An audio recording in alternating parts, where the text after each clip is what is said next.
Thank you very much. Thank you, Jim. That is a great gentleman. And he's a big man, isn't he? He's a big man, Big Jim. And thank you to Kathy very much. It's an honor. Please sit down. Thank you very much. West Virginia is truly blessed to have someone like the governor and wonderful First Lady. And I just want to say that I love this state, which I happened to win by 42 points over a Democrat. 42 points. That's like one of these genius golfers winning by 9. You know, it's like the same thing.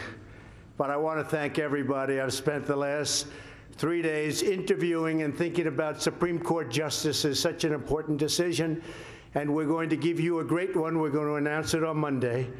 And I think you'll be very impressed. These are very talented people, brilliant people, and I think you're going to really love it, like Justice Gorsuch. We hit a home run there, and we're going to hit a home run here. And step by step, we are making America great again. So Jim asked me to do this. I mean, you know, he did switch from Democrat to Republican. You don't see that often. So it's hard for me to say, no, I'm not coming. I said, I'm coming, Jim. And it's a beautiful place, and I watch these tournaments. I have such respect for these golfers, these great talented, nobody knows how good they are. They're really talented athletes. But we're gathered here on the eve of the 4th of July to celebrate the courageous men and women who make freedom possible, our brave service members, and our wonderful veterans. So we love our veterans. Love our veterans. For 242 years, it's a long time, American independence has endured because of the sweat, blood, and sacrifice of the American armed forces. Yeah, you've probably been hearing, we may add a little thing called Space Force. We have Air Force, Space Force. I don't know if anybody wants to hear that, but we're thinking very seriously about it because space is becoming very important militarily as well as other reasons. But it's the greatest force for peace and justice in the history of the world. During both the Civil War and the World War II, the Greenbrier served as a hospital for wounded soldiers, so it's so appropriate. Tonight at the Greenbrier's first annual Salute to Service dinner, we're calling upon this rich history, and we're carrying on the PGA's proud legacy of supporting America's heroes. Joining us for tonight's ceremony are many incredible golfers who will be competing at the Greenbrier this week, and I'll be sitting home at the White House, and I'll be watching and saying, I wish I could play like that. Among those with us, I just said hello to a few of them. Bubba Watson, he's having a good year. Where's Bubba? Where is he? Boy, Bubba, he is having a good year. Thank you, Bubba. Keegan Bradley. Hey, Keegan, great. Thanks, Keegan. Thanks. Thanks, Keegan. That putter's working. I just said that shorter putter's okay. A longest hitter I've ever seen, Big John Daly. John, boy, he's... John, I played with John in a tournament that we won, meaning that he won. He won. You know, it's funny, he won, and then I go back, everyone said, how'd you do? I won. Right, John? He's something. And Phil Mickelson. Phil, I'll tell you. I'll never forget, I was at, I don't think Phil can remember this, but like 15, where's Phil? Where is that guy? He's so incredible. But it was about 15 years ago, and I was Donald, and I'm watching, and the place is packed with people, and Phil's there, and he sees me, and I've liked Phil, and Phil, I think, likes me. And he's on the 3rd hole, and it's a big deal, a big tournament. And he said, oh, excuse me, just a second. And he gets up, hits a ball. It was a 3-wood. He hits a 3 right down the middle. Then he comes back, okay, good. So how's everything else? That really is special talent. That's the office, Phil, right? That's just the office. So it's really amazing. What a great career. What a great gentleman. I also want to thank Jim Nantz for leading this evening's program. Jim, wherever you may be. Where's Jim? Does a great job. Hi, Jim. Great job, Jim. Really good. And Slugger White, he keeps honest, right? Done a fantastic job. Nobody plays games with Slugger.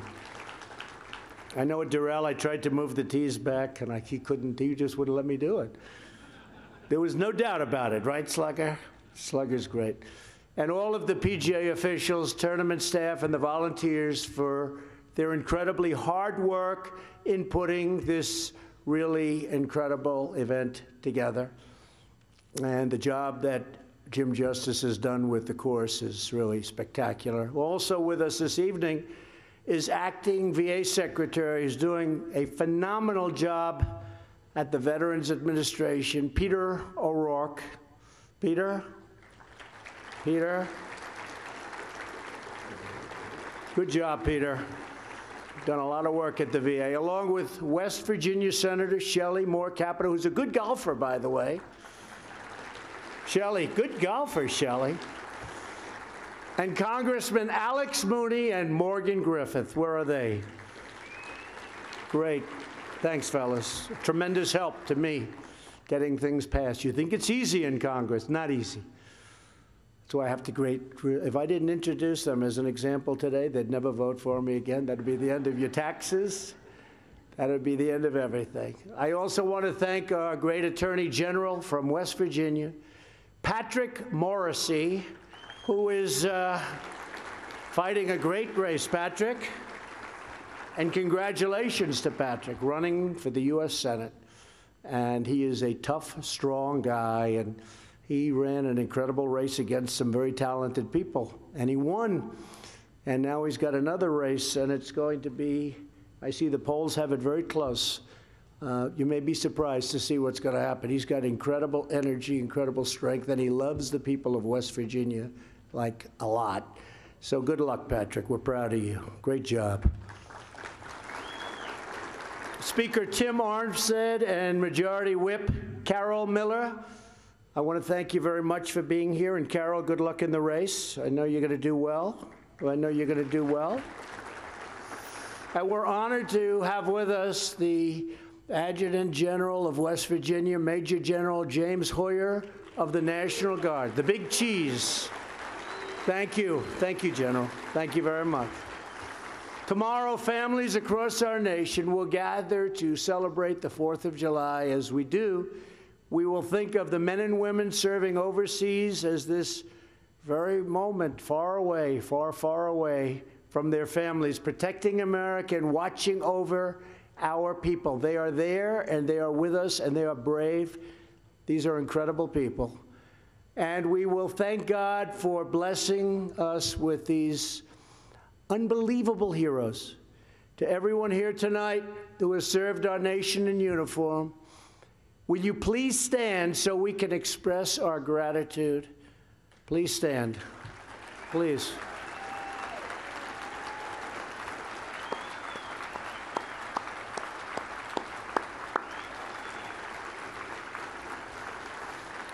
Tough cookies. Tough cookies. And you know, when it comes to ICE and Border Patrol and all of these incredible people that you've been reading about who are doing an unreal job, we want border security. We want security in our country. We respect ICE. You know, ICE is the one. These are tough people. And you have to be tough. And when they have a problem with MS-13 gangs and all of these others that came in through these horrible and weak immigration laws that Shelley was strengthening up, we're going to get them done. We need tough laws. We need fair laws. But when these people come into our country and come in illegally, and then they're dispersed throughout the country, and all of a sudden you see nests of MS-13, you know, it's like you're liberating towns. We send ICE in. And for ICE, it's just another day like Phil and John and Keegan, all of the guys, and Bubba, like the way they play golf. They go, they play. They don't know. It's hard. They don't know what that is. These guys, they walk into those areas, they take them out of there so fast. They're not afraid of anything. It is. It's like you're liberating a town. Like in a war, you're liberating a town or an area. And ICE goes in there, and they go in there, and sometimes they have to go in swinging. They don't mind. They're tough. And then I hear Democrats saying, we want to abandon ICE. We want to abandon. We're not abandoning ICE, and we're not abandoning our law enforcement. Just the opposite.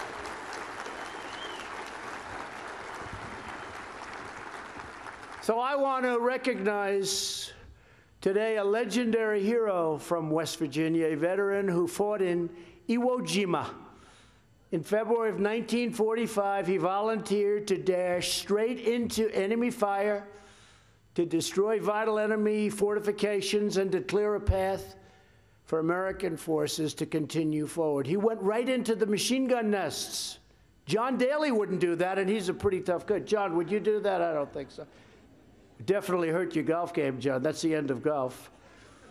In the face of bullets and bayonets, he risked his life for his brothers in arms, and he earned the Congressional Medal of Honor.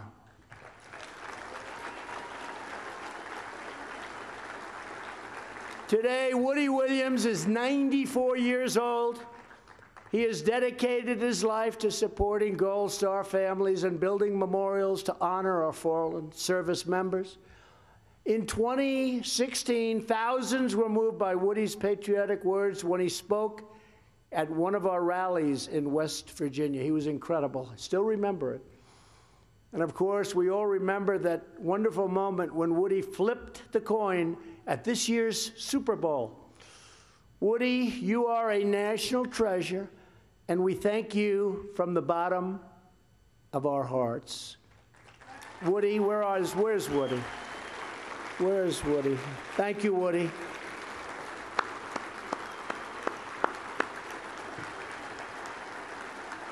Thank you, Woody. Brave man, 94.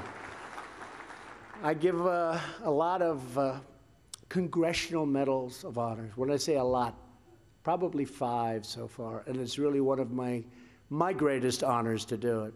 The Congressional Medal of Honor. It's our highest honor. Woody, fantastic. So often I'm giving them posthumously where they're just not around. But we hear the stories, and their families are there, and everyone's proud. But every once in a while, we have one that can be given to people that are living like you, Woody. So thank you very much.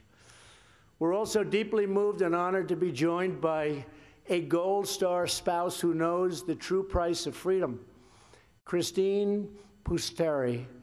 Christine's husband, Chris, was a sergeant in the Army's 82nd Airborne Division. Great group. Chris was killed in action in Iraq in 2005. Christine, tonight we send the love and gratitude of our entire nation. Your husband was a special man. We will hold you and your precious family in our hearts forever. Christine, where are you? Christine. Christine, thank you very much. Thank you, Christine.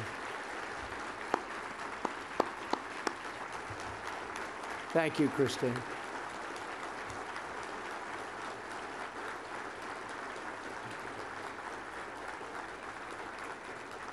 And Christine, through your husband's heroic sacrifice, you understand that he has achieved immortality.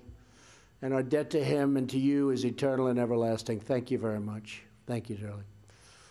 From Bunker Hill to the beaches of Normandy and the jungles of Vietnam, Americans in every generation have given their last breath, their last measure of love, and their final moments on this earth in defense of their country and their countrymen. Our service members have fulfilled their duty to America 1,000,000 times over. Now we must fulfill our sacred duty to them. We must protect those who protect us. When our service members are in uniform, it is our obligation to ensure that they have the finest equipment, the finest training, care, resources, better than any military on earth. And when our service members return to civilian life as veterans, we must ensure they have access to the best care, treatment, and support in the world. We are restoring American security by rebuilding our great military. We have secured this year, with the help of Shelley and your great congressman, a record $700 billion for our military, and next year, $716 billion, most amount ever. We're rebuilding our military. And when have we needed it more, outside of wars themselves? When? Think about it. And we're building it so big, so powerful, so strong, stronger than we've ever been. And hopefully, we'll never have to use it. And as the golfers can tell you, the stronger we get, the less likely it is that we will have to use it. But we'll be at a point the likes of which we've never been as a power. And again, hopefully never having to use that incredible equipment that is built right here, best in the world, in the USA.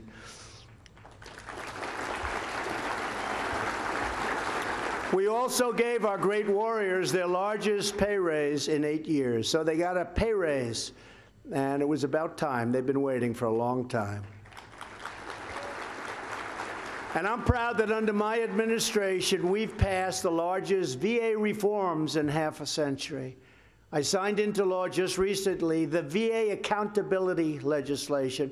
And just so you understand, accountability, you couldn't fire anybody in the VA. They could be sadists. They could be late. They could be bad. They could have lots of problems. They could talk back to you. You couldn't do a thing. For 40 years, they've been trying to get it passed. And we got it passed. It's called VA accountability. And as I've said before, we now look at the person that violates our great veterans. And we say, Jim, get the hell out of here. You're fired. And we can do it. Now we can do it. You couldn't do anything. If they're no good, and if they're good, we reward. We have a lot of great people. As promised, we opened the White House VA hotline and have instituted new transparency on wait times and quality of care. We are processing veteran claims more quickly than ever before. We're expanding health care so that our great veterans can get care anywhere and at any time. And maybe most importantly, I don't know, accountability is important, but this is another one. I used to be very proud of myself when I'd be on the campaign trail and I'd say, you know, why don't they just pay a doctor to take care? Because, as you know, sometimes veterans will stand on line for days and days, for weeks. Can you imagine Phil Mickelson going to the doctor and they'll say, good, he should be there in about 12 days. 12 days! That's not acceptable, Phil, right? It's not acceptable. So what we're doing is now, if there's a wait, if there's a problem, you're going to a doctor that might be right across the street. You're going to get taken care of immediately. People would wait so long. You'd wait weeks. You'd stand on a line. You'd literally come back day after day. So now we have what's called VA Choice. And I used to say, why don't they do that? I didn't know anything. I thought I was totally brilliant. I thought this was the greatest idea. Then I went to tell people about it. They said, yeah, we've been trying to get that passed for years. So I was very good at getting it passed because we got it passed 3 weeks ago. So now you have VA Choice, where if you have to wait, you go to a doctor, we pay the doctor. So it's great. And we're very proud of that. And we're very proud of what's happening at the VA. In order to maintain our security as a nation, we understand that we must have economic strength as well. And nobody believes it. If I would have said it, they would have said, what a horrible thing to say, what an exaggeration. The fake news, they're all back there, they're all back there. If I would have shot a 75, they'd say, there's no way he could do it. There's no way. They might be right about that, actually. But they are back there. They would have said, there's no way. 3.4 million new jobs since Election Day. They would have said, no way. They would have said, and a lot of people would have said. Unemployment claims are at the lowest point in 44 years. That means people are working again. African American unemployment is in the lowest it's ever been. The history of our country, it's at the lowest in the history of our country. Remember, I used to say, what do you have to lose? Vote for Trump. What do you have to lose? Hispanic American unemployment, the lowest in the history of our country. By the way, women, I was saying 2 weeks ago, 21 years. Now I'm saying 66 years. I think within 2 weeks I'll be saying the lowest in history, the lowest unemployment in 66 years. Last year in West Virginia, per capita personal income grew more than 40% faster than the national average. Coal experts, remember I said coal, clean coal. Jim, clean coal, right? We always say clean coal, and what they can do now is incredible with coal. Clean coal exports skyrocketed by more than 60% nationwide. And I'm so proud of that.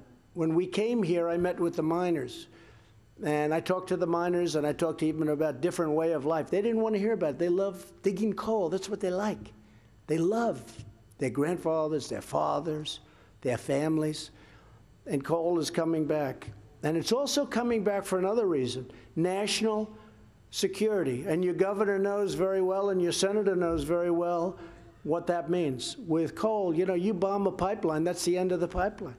With coal, that stuff is indestructible. You can move it around on a truck, you can dump it at the plant, you can do whatever the hell, you can rain on top of it for a long time, right, Jim? Can rain like crazy, you can do whatever you want, snow, sleet, wind, you just dump it, it's there. You hit those pipelines, they're gone, and that's the end of it. You're saying, man, we better go out and start cutting some lumber. So for national security purposes, I don't think people talk about it enough. Coal.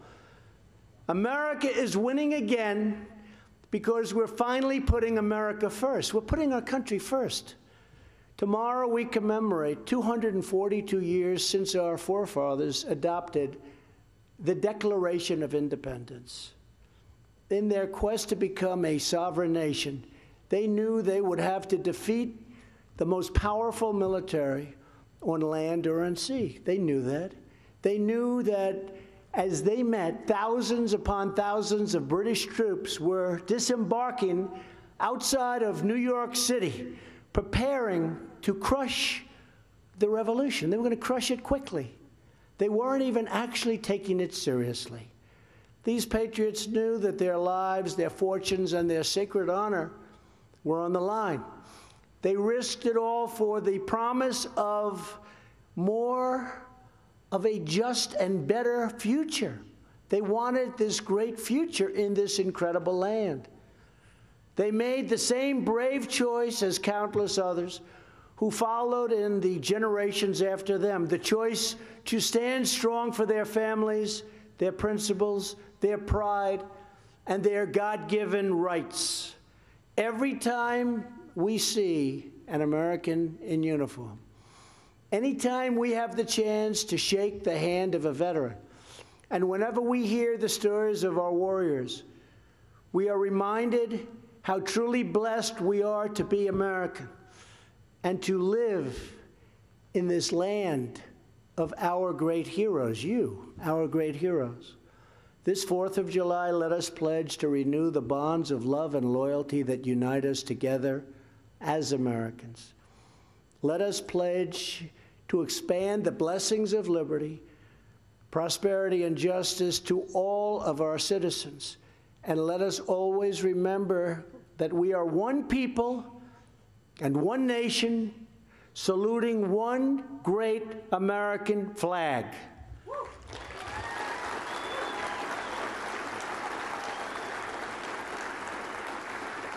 I want to thank you to every one of these incredible athletes that are here today. These are PGA players. These are unbelievably talented people. They're talented in their mind and in their body. Their muscles are strong, but their mind has to be stronger. It's tough. And these are tough people. These are incredible people. So I want to thank all of you for being here tonight. It's an honor for me, especially as a golfer. It's an honor for me. I want to thank Big Jim Justice. Stand up, Big Jim. Come on. He's about 6'10", and he weighs about, I'm not going to say 450. I won't do that to you, Jim. But he's a big man, and he's done a great job. Do you know that West Virginia is second in the nation in the percentage increase of GDP? Think of what that means. And Jim just said, before we met Trump, that number was not good. Pretty close to last, right? And combinations of a lot of good people with Shelley and you and us. But now think of that. Texas was first. Texas, doing a great job. Great governor there, too. But Texas was first. West Virginia was second. Percentage increase of GDP. That's an incredible accomplishment in a short period of time. Incredible. I want to thank everyone at the Greenbrier for making this tournament a beautiful tribute to our military. And thanks again to all of the veterans here tonight and all across America. We love you, we thank you, and we will never, ever forget you. God bless our veterans. God bless America. And happy Independence Day to all. Thank you very much. This is a great honor. Thank you. Thank you.